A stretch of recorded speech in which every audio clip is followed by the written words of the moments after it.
As far as the chaos we find ourselves in these days, it's difficult to say which side pulled the trigger first. Erusia deployed an automatic intercept system with drones. Osea implemented long-range attacks to bypass them. So Erusia decided to sabotage Osea's communications and navigation technology. Erusia couldn't launch a satellite themselves, but they were still able to hack the software of the Osean transmission and navigation systems. Before Osea even noticed, half of their satellites were hijacked. That's when things got ugly.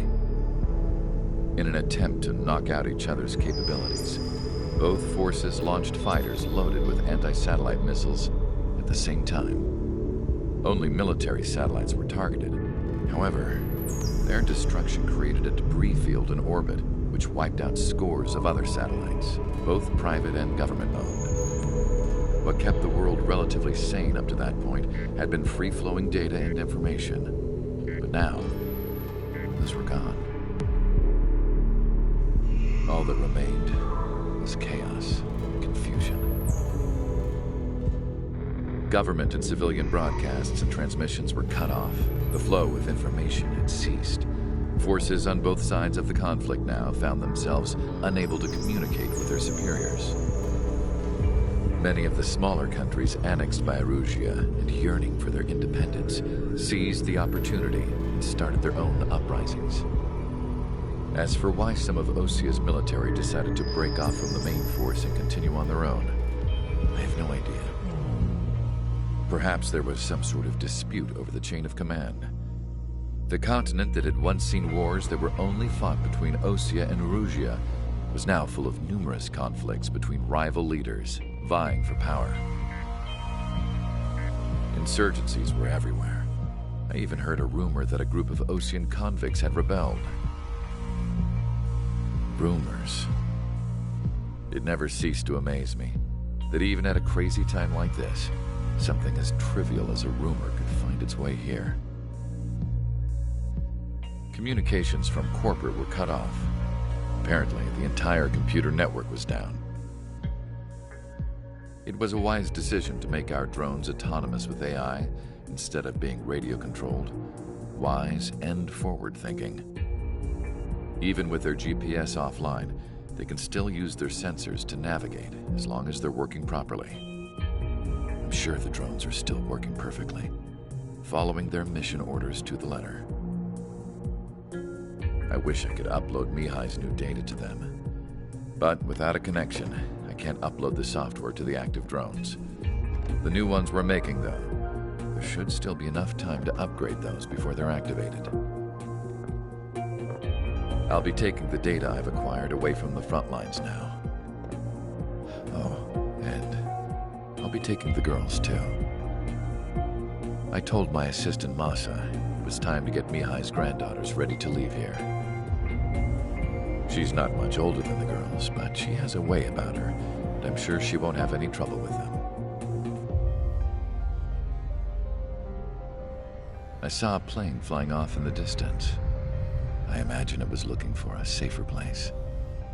The plane had a rose emblem on it.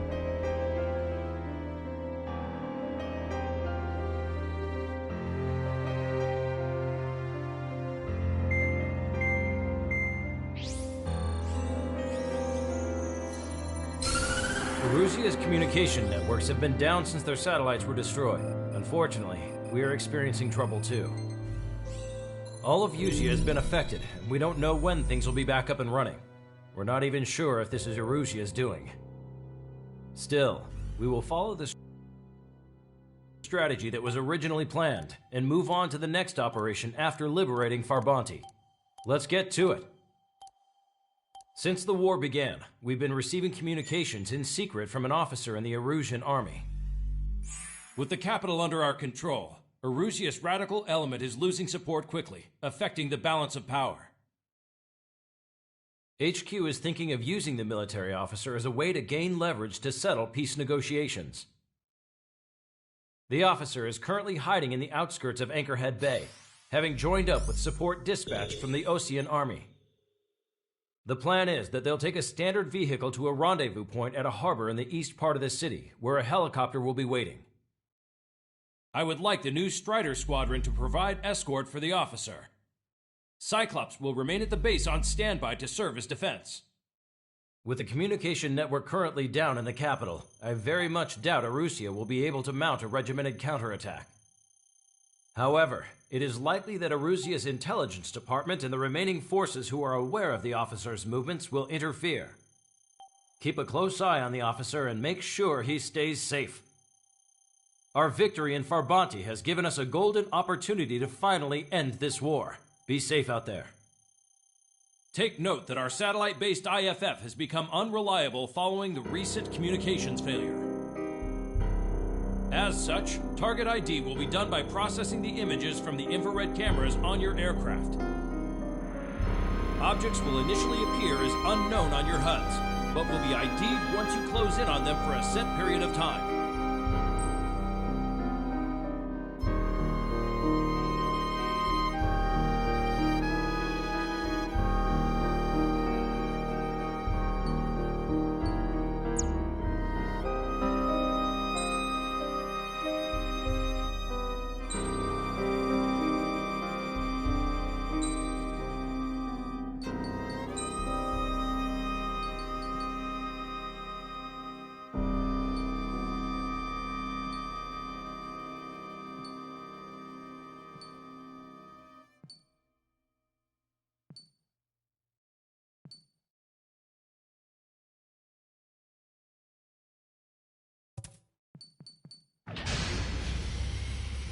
Strider Squadron, you're cleared to taxi.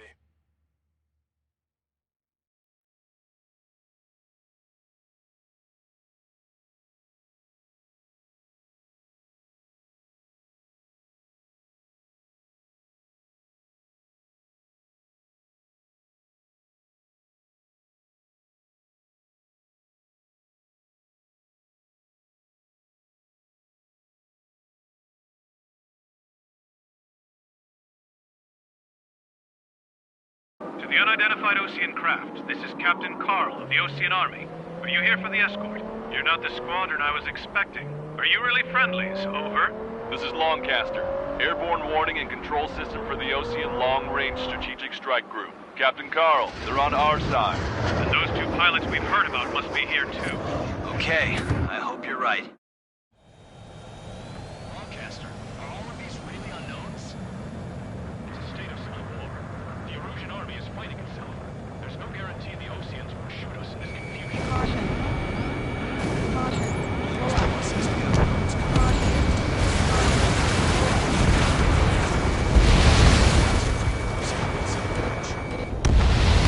Just run if they shoot us, right? Affirmative. Always identify your target before you fire. Something on the radios. Tonight is gonna turn shock.